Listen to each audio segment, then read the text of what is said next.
옛날 옛적 한국 성남의 작은 마을에는 신비로운 정원이 숨겨져 있다는 전설이 전해졌다. 그 정원은 언제나 꽃이 만발하고 나무가 푸르른 마치 꿈같은 장소라 했다.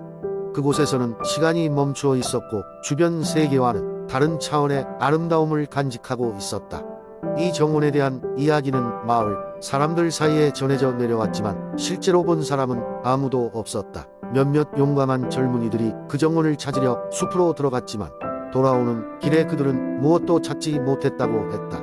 하지만 마을 사람들 중 한 소녀 예리는 정원의 존재를 굳게 믿고 있었다. 예리는 어린 시절 할머니에게 들었던 이야기를 떠올렸다. 할머니는 성남의 숲 깊숙한 곳에 숨겨져 있는 오래된 나무문을 찾아야 한다고 했다. 그 문 너머에 정원이 있고 누구나 한번 발을 들이면 다시는 잊을 수 없는 경험을 하게 될 것이라고. 예리는 이 이야기에 매료되었고 그때부터 그 정원을 반드시 찾아내겠다고 다짐했다. 그리고 긴 세월이 흐르고 예린이 18살이 되던 해 가을 드디어 떠나기로 결심한 날이 되었다. 나침반과 도시락, 물병을 챙기고 숲으로 들어간 예린은 할머니가 말했던 나무문을 찾아 숲을 헤매었다.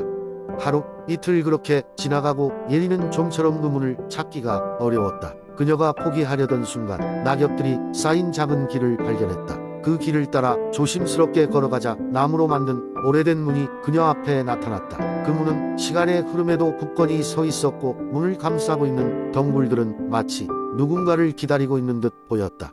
예리는 잠시 망설였지만 할머니의 이야기를 떠올리며 힘주어 문을 밀었다. 문이 열리자 말로 표현할 수 없는 아름다운 풍경이 펼쳐졌다. 그곳에는 푸르게 빛나는 하늘 아래 자줏빛 나비가 춤을 추었고 다양한 꽃들이 눈부신 빛깔로 피어 있었다. 시간이 멈춘 듯한 풍경 속 예리는 숨을 헐떡이며 정원을 둘러보았다. 모든 것이 낯설고 신비로웠지만 따뜻한 느낌이 들었다. 정원의 중앙에는 작은 연못이 있었다. 연못에는 마치 호수처럼 넓었고 그 위에 떠다니는 수련들이 노란색과 하얀색으로 반짝였다. 연못가에 다다른 예리는 그네에 앉아 있었다. 바람이 부드럽게 불어와 그녀의 머리카락을 흩날렸다.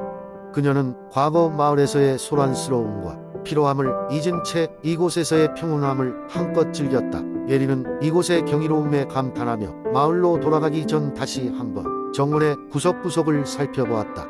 그녀는 이제야 할머니의 이야기가 단순한 전설이 아님을 깨달았다. 정원은 그녀에게 영혼의 안식을, 마음의 새로움을 가져다 주었고 가장 소중한 추억을 남겼다. 그렇게 예리는 그 비밀 정원의 이야기를 자신만의 것으로 보호하기로 마음먹었다. 그녀는 다시 문을 닫고 조심스레 숲을 빠져나왔다. 마을로 돌아온 후 예리는 아무에게도 이 신비로운 정원의 이야기를 하지 않았다. 때때로 할머니를 기억하며 그때의 향기를 떠올리곤 했다. 그리고 다음 누군가가 그 정원을 찾아내기를, 그곳에서 자신의 시간을 누리기를 바라며 숲을 지켜보았다.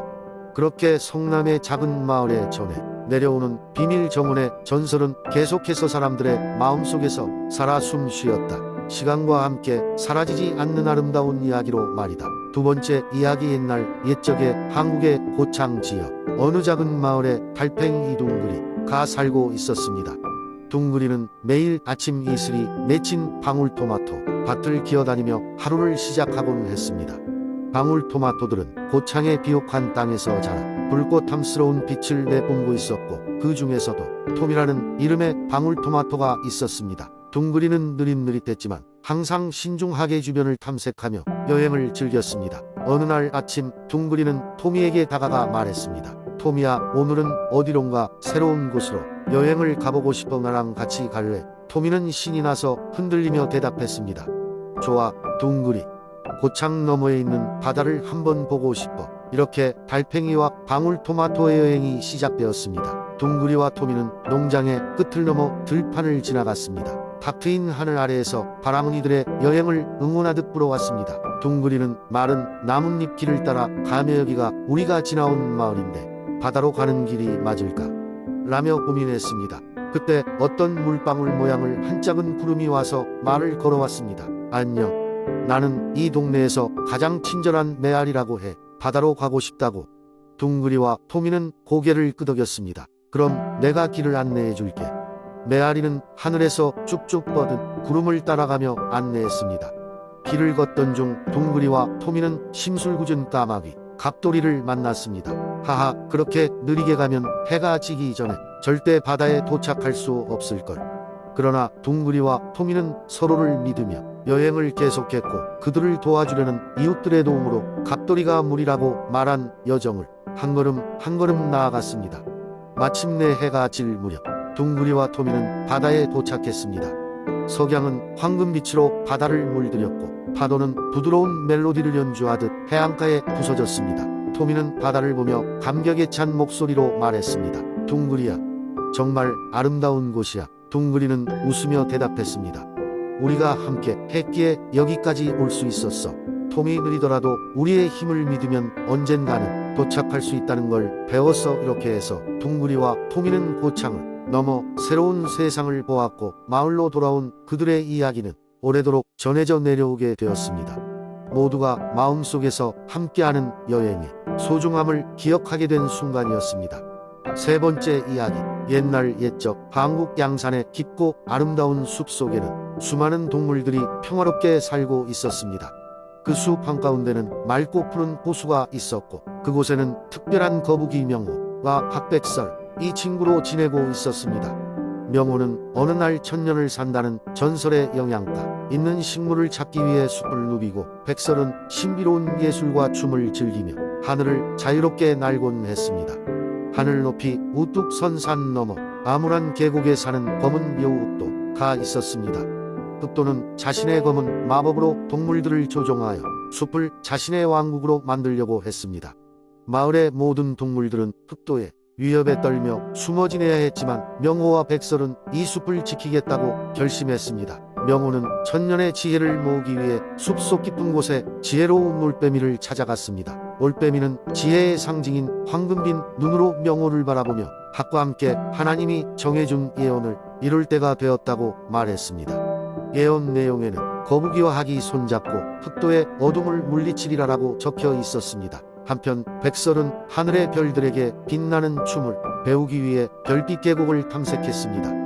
별들의 연주는 백설에게 흑도를 물리치기 위한 비밀의 춤 동작을 알려주었고, 그것을 완전히 익히기까지 오랜 시간이 걸렸습니다. 이윽고 명호와 백설은 다시 모였고 숲의 중심지로 나아가 흑도와 대결하게 되었습니다.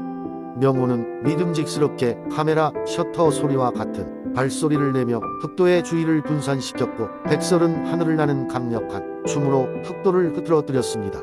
마침내 이들은 자신의 능력을 극대화하여 숲에 비치는 처음 새벽빛처럼 밝은 마법을 발휘하여 흑도를 제압했습니다. 검은 여우 흑도는 자신의 패배를 인정하고 사라졌고, 숲은 다시 평화를 찾게 되었습니다. 그 후로 명호와 백설은 숲에서 모든 동물들에게 새로운 희망의 상징이 되었고, 그 전설은 양산의 사람들 사이에서 오랫동안 이야기로 전해졌습니다. 이 전설은 하늘과 땅이 협력하면 어떠한 힘도 이겨낼 수 있음을 일깨워주는 소중한 교훈이 되었습니다. 네 번째 이야기. 옛날 옛적 한국의 남쪽 해안에 위치한 순천이라는 고장에는 드넓은 순천만과 그곳을 감싸고 있는 수려한 갈대숲이 자리하고 있었다.